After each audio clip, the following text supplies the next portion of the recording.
Friends, welcome to joy class room. Today கிளாஸில் நம்ம TNTET exam சைக்காலஜியில் நெக்ஸ்ட் கொஸ்டின் பார்க்கலாம். மாணவர்களின் வருகையை அளந்தறிய ஆசிரியர் பின்வருவனவற்றுள் இம்முறையை கையாளலாம். எந்த முறை அப்படின்னா தெரிவுகோள், அதை நம்ம கையாளலாம். கணிதத்தில் பலவீனமான மாணவர்கள் மொழி பாடத்தில் சிறந்து விளங்குவது எவ்வித நடத்தையை சாரும் அப்படின்னு கேட்டிருக்காங்க. இதோடைய ஆன்சர் ஈடு செய்தல்.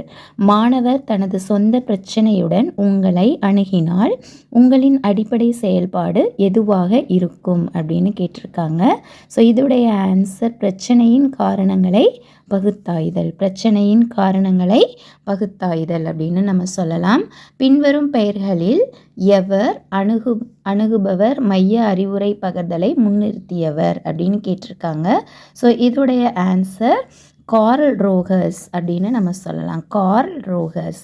கல்வி அடைவை மேம்படுத்தும் செயல்பாட்டினை பின்வருவனவற்றுள் எந்த முறையின் கீழ் வகைப்படுத்தலாம் அப்படின்னு கேட்டிருக்காங்க. இதோடைய ஆன்சர் சோதனை முறை. கல்வியில் உளவியல் நடத்தையை அறிவியல் பூர்வமாக விளக்குவது எது அப்படின்னு கேட்டிருக்காங்க. கற்பிப்போர் மற்றும் கற்போர் அப்படின்னு சொல்லலாம். தனியார் மனித உறவு முறைகள் பற்றிய உளவியல் பிரிவு. இதோடைய ஆன்சர் சமூக உளவியல் அப்படின்னு நம்ம சொல்லலாம். சமூக உளவியல். தொகுத்தறிதல் முறையின் அடிப்படை வளர்ச்சி கோட்பாடு எதுன்னு பார்த்தீங்கன்னா பொதுவானவைகளிலிருந்து சிறப்பானவை விதி.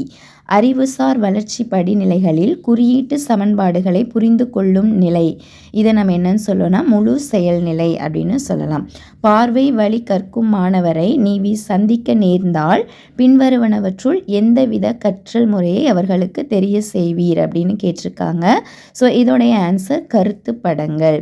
பார்வை வழி கற்கும் மாணவரை நீ சந்திக்க சேர்ந்தால் பின்வருவனவற்றுள் எக்கற்றல் முறையை அவர்களுக்கு தெரிய செய்வீர் அப்படின்னா கருத்து வரைபடங்கள். இரு குழந்தைகள் தங்களது பெற்றோரை பற்றிய குறைபாடுகளை பற்றி பேசிக்கொள்ளுதல் எவ்வகையை சார்ந்தது அப்படின்னு கேட்குறாங்க. ஸோ இதோடைய ஆன்சர் பார்த்தீங்க அப்படின்னா இந்த இதில் பெற்றோர் புறம் தள்ளுதல் அப்படின்னு இருக்குது. நெக்ஸ்ட்டு மிக குறைந்த குடும்ப ஆதரவுன்னு இருக்குது. தனிப்பட்ட பெற்றோர்களின் அதிக பாதுகாப்பு. இதோடைய ஆன்சர் பார்த்திங்கன்னா ஃபர்ஸ்ட் 3 ஆன்சர்ஸ் நம்மளுக்கு கரெக்டாக இருக்கும். நெக்ஸ்ட்டு பாருங்கள், மனவெழுச்சி நுண்ணறிவுடன் தொடர்புள்ள முக்கிய பெயர் என்ன அப்படின்னா டேனியல் கோல்மேன். வேறுபாடுகள் அதிகமுள்ள வகுப்பறையினில் ஆசிரியர் எப்படி இருப்பாங்க அப்படின்னு நம்ம பார்க்கலாம். தனியால் கற்பித்தல் முறைகளை மட்டும்தான் அவங்களால பயன்படுத்த முடியும்.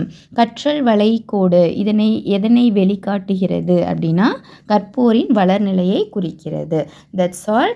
சைக்காலஜி கொஸ்டின் 2012ஓடது நம்ம பார்த்துட்டு இருந்தோம். ஸோ அந்த 2012 கொஸ்டின்ஸில் 30 கொஸ்டின்ஸ் நம்ம பார்த்துட்டோம். ப்ரீவியஸ் வீடியோஸையும் நீங்கள் செக் பண்ணி பாருங்கள். நெக்ஸ்ட் கிளாஸில் நம்ம வேறு ஒரு சப்ஜெக்டோடு நம்ம மீட் பண்ணலாம். அது வரைக்கும் பாய்.